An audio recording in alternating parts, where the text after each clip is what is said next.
So I just have to address this comment from Michael Shermer with his new interview with Robert Sapolsky on free will and determinism. Michael usually brings up death towards the end of each interview. He, for some reason, must assert that nothing happens after death. I partly realize that he's talking about there are no supernatural afterlives, but he also is implying that after we die, there is a ongoing nothing. There is an unending nothing after death. Because the reason I think this is because he does not say anything more except for there's nothing after death. I believe he's imagining an endless blankness, or else he would have come to the conclusion of there being yet another life after death due to there being lives born in a completely materialistic sense, being lives born after we die, because we know that lives will be born after we die. So here he is saying this. After you die, well, where were you before you were born? Well, I wasn't anywhere. Yeah, right. Back you go. But again, it's part of that kind of dualistic sense that we can't get away from. Paul Bloom even. Here's my response to what Michael said. Where were you before you were born? And the answer to what happens after death is here, in this very question. You didn't exist before you were born, so what was it that caused you to exist? The answer, the birth of a life, just a life. Lives are born all the time. Lives will exist and be born after you die. Will lives exist and be born after you die? Yes. We know billions of lives will exist and be born after this life ends. And so, if death equals non-existence, then just as non-existence before birth was followed by a life, due to a life being born, then non-existence will once again be followed by a life. Where will you be to stop that from being the case? Again, we know that lives will be born here all over the planet after you die. Where will you be to stop that from being the case? Nowhere. There will no longer be a you to stop some other life from following this life. Just as there was no you to stop a life from coming after non-existence before birth. It's quite simple. This talk of nothing after death is not useful and doesn't convey anything useful. You are just another life, and there will literally be lives, many lives, after this one, in a completely materialistic sense. Just as if you die in a video game and then another life is able to play next, the one that died didn't go into the next life. It's a completely new life. There was no transmigration or anything. This isn't reincarnation. It's just simply that there will be lives after this one ends. And it's not that you go into them. It's a matter of there being experience after you die.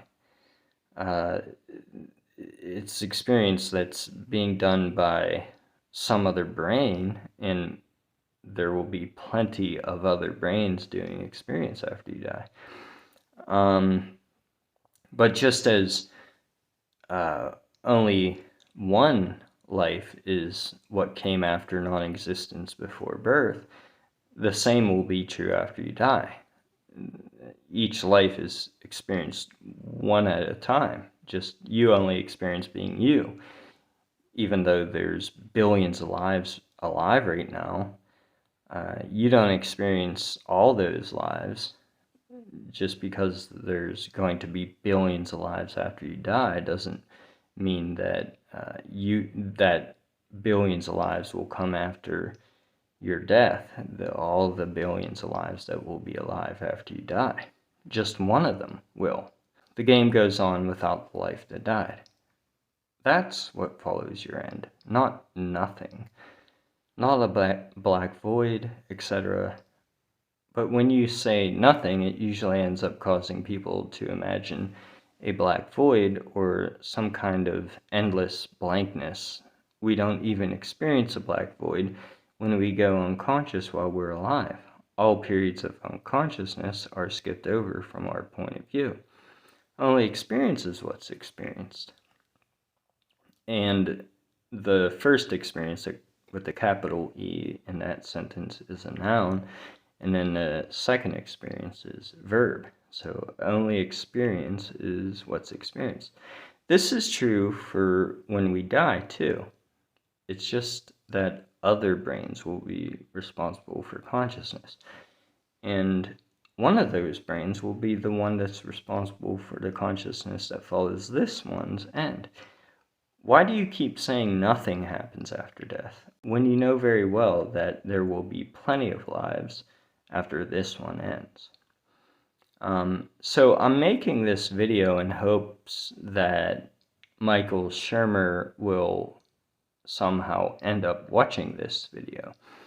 I'm not, it's just a byproduct that other people will watch this video, but I make these videos, I make so many of these videos on the same topic because I address them to specific people. They're an open letter.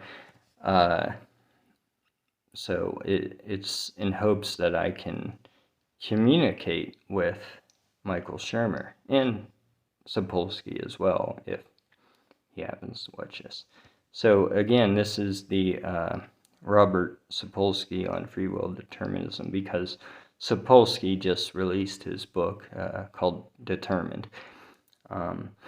So that's all. I just want to. I hope that I could get Shermer to say something different than what he's been saying, than what atheists have been saying for way too long, and it's so misleading, and it actually causes some harm as well.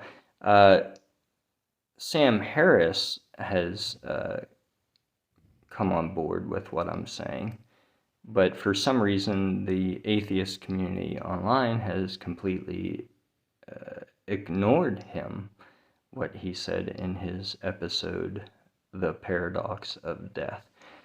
It should have caused an uproar substantially bigger than his comments on free will. It should have just blew up. But instead, there was basically no response. Richard Dawkins, Shermer, Daniel Dennett, Dillahunty, Cosmic Skeptic, and all the other popular atheists should be this should be the main topic of discussion right now, instead of free will and determinism. It blows my mind that this is getting basically no attention from these people. Anyways, thank you, Michael, if you happen to listen to this.